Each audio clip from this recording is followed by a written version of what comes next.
Last minute shakeup at 5:30 a.m., laundry situation not good. And when your focus is on helping your clients, it's easy to forget about yourself.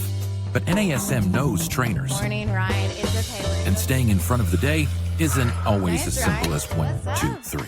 So when the unexpected has you pressing pause, what's the latest on creatine? I'm going to get back to you on that. let NASM One help you press play. Visit NASM.org to sign up for a membership today. You're listening to the NASM-CPT Podcast with Richey, winner of the Share Care Emmy Award for Social Storytelling and the official podcast of the National Academy of Sports Medicine. Hey y'all, and welcome to the NASM-CPT Podcast. My name is Richey, and today I want to talk to the personal trainers who are out there that are independent trainers that charge your own prices. I am so proud of you. I think it's such a great idea, such a wonderful thing that you have made that entrepreneurial step, that you are now your own business, that you are not working for a corporate gym, or maybe you are. I love that people are working for a corporate gym and then they got a personal training side hustle that they're doing on their own as well. I love it. I think that's such an amazing thing. And, you know, trainers, this is what you want. You want to be able to have that freedom, to be able to get paid more per session, to have a good experience still from your clients. And sometimes your clients have a better experience at a corporate gym than they do maybe if you're training them in a garage or in a park. And so they might be pulling you back and forth some, and that independent experience isn't for every client. And the independent experience isn't for every trainer, because it's a lot more work. Rather than getting your clients from the gym, you are working to build your own client base. But I say that to say this. I think that once you've gone independent, that, man, I'm just going to tell you, these are some of the things that are burning my biscuits lately, where I have people that reach out to me. So as many of you may know, I have independent training gyms in New York City. So trainers rent space from me so they can run their business out of. And that's great. That's not the point of it. The point is that sometimes there are people who are looking for trainers. And those trainers may charge more than that client is able to or willing to pay. So let's make the numbers a little easy for our purposes here. We've got a client who says, I can pay $100 and I can't pay more than $100. Now, just so you know, in New York City, $100 is the lowest that you would pay for a personal training session, most likely. And in fact, for people who train out of our gyms, I don't even have a list on there that starts at 100. I think our rate starts at 115, maybe 120 or 125. Now, I don't set rates, but the trainers that come into the gym set rates. And whenever I've had people that are like, just for, that want to train, can I find a trainer for $100? I can't find anybody. I can't find people to do it. But here's where I've got a bone to pick. So let's just say that it is $100, and then you've got a couple of trainers that charge more than that. So let's say the baseline, like everybody kind of charges around $100, and somebody comes in, and we have a trainer they charge $125, maybe they charge $150, and I have a client that comes in, and they say, hey, I'm looking for a trainer, and I can pay $100, basically what everybody else can pay. And I find somebody that I think this trainer would be good for. This client would be really good with that trainer. That trainer has availability. And then they say, I don't train anybody for less than $125. Now, I don't mind that you stick to your guns and that you see yourself as valuable, because I do that too. But I will say, this is another thing that I do. My personal training rates personally, so this is kind of a steer around the story, and we're going to come back to it. I'm not cheap. I'm not cheap. I charge quite a bit for personal training, which is not actually that much in New York City, but still, like, it's not cheap. And so when somebody says, hey, I want to train with you, and they cannot pay my rate, I can do two things. One, One of the things I can do is I can say, I can find you another trainer, or if you want to work with me, you have to be very flexible with your time. And that if I have somebody that comes in to pay my regular rate, then I will need to move our sessions. So I'm relying on your flexibility to do that. All right. Most people agree to that, because here's the thing. This is one of the best things. I used to have a business partner that said this, and I've taken it on. He said, I charge what I charge some people so I can charge what I charge other people.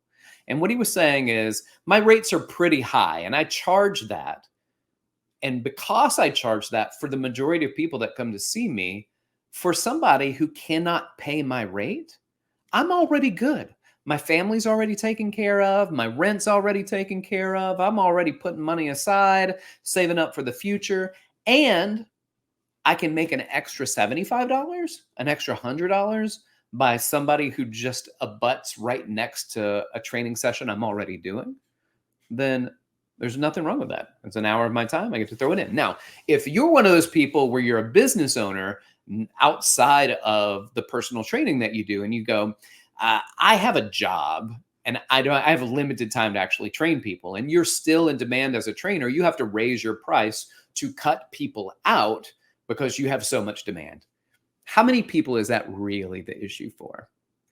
All right. And so I say that because I am concerned that when we are creating ourselves to be somebody that we would be like, I want to be seen as the $200 an hour trainer.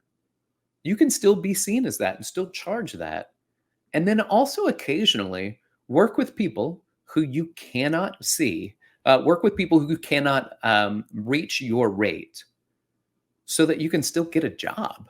You can still get paid. If all you do is charge $200 a session and you only have 2 clients that train twice a week, then you've got really wealthy 2 clients. You've got 2 sessions twice a week, but you would be a lot better if you had 2 sessions at $200 a week.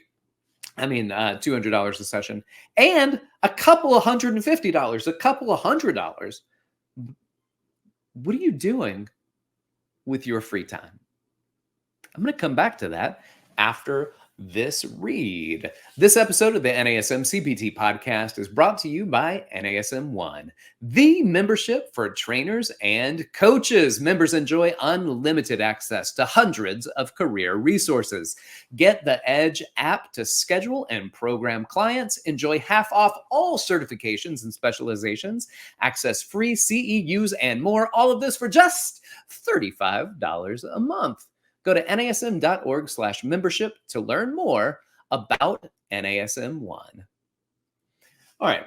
So if you've got downtime, one of the greatest things about being a trainer is that people love having the freedom of time to do things. My question is, what are you doing with your downtime? Are you being productive with your downtime?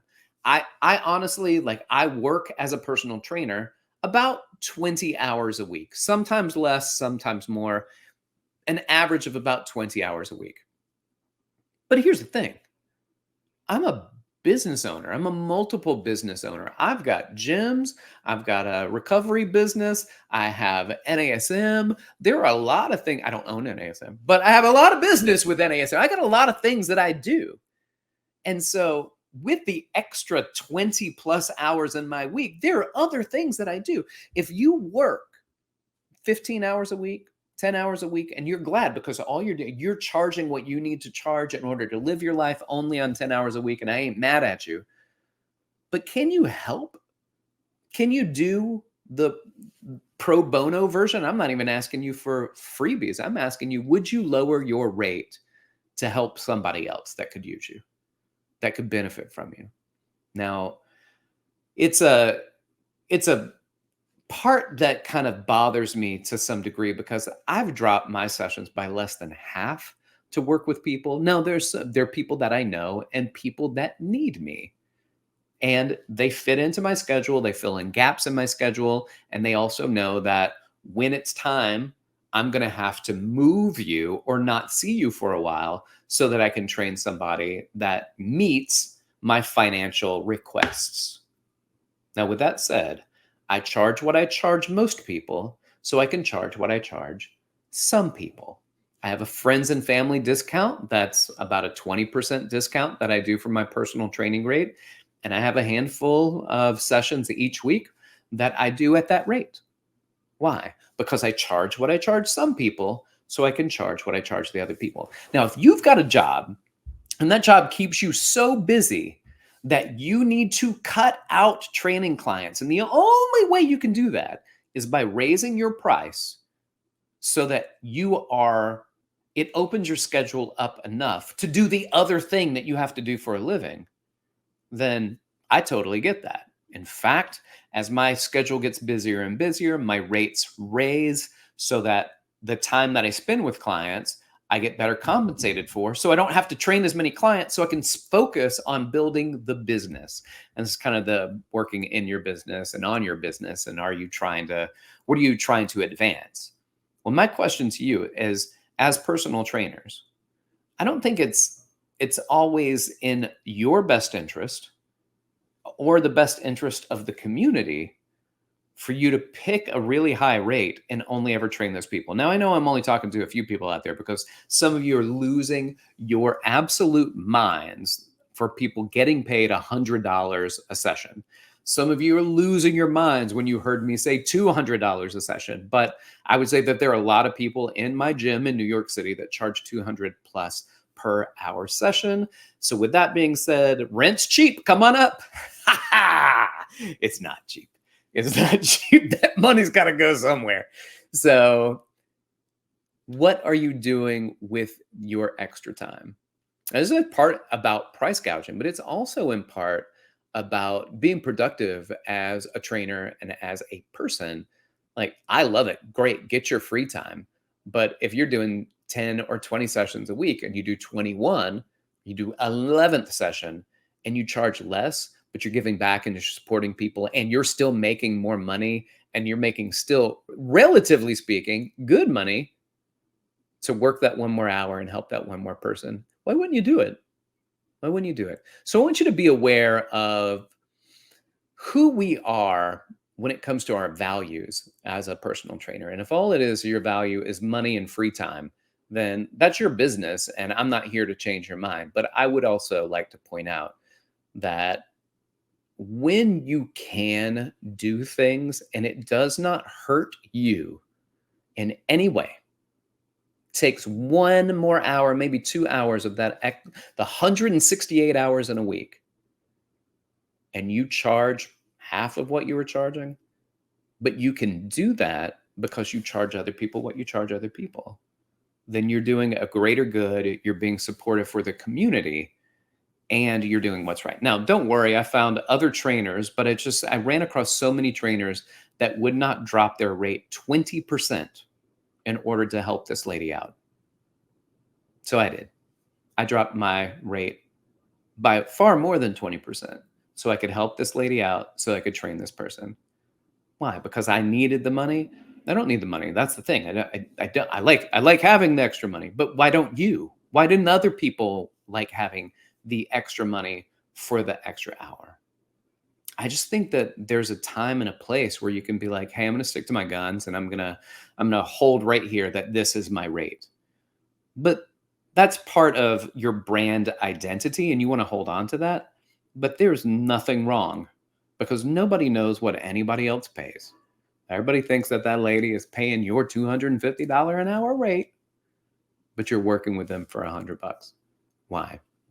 Because you can help that person and it doesn't hurt you as long as they can be flexible with their schedule and fit in when you have extra time. Now, if you don't have extra time, that's fine. But I see so many trainers with all this extra time and all of this time spent on Instagram and spent on social media, and you couldn't, for 1 hour of that social media time, which you really gained nothing out of, made a few bucks. I think you could have. All right. It's kind of really more of a rant than a podcast topic of that. But I think that there's a responsibility that we have that we can do this. And I'm not saying that everybody needs to do that. I'm not saying it because I'm mad at any of the trainers who said no. because I said a no initially and found the other trainers until I said, all right, well, let me take on that client. With that being said, I think we can all realize that there are things that we can give up still to help other people, even as a professional. All right, y'all. Thanks for listening. Like, subscribe, share with your fitness friends and family. And if you got questions for me, hit me up on Instagram at dr.rickrichey or email me rick.richey@nasm.org. Thanks for listening. Y'all keep inspiring people to fitness. This has been the NASM CPT Podcast.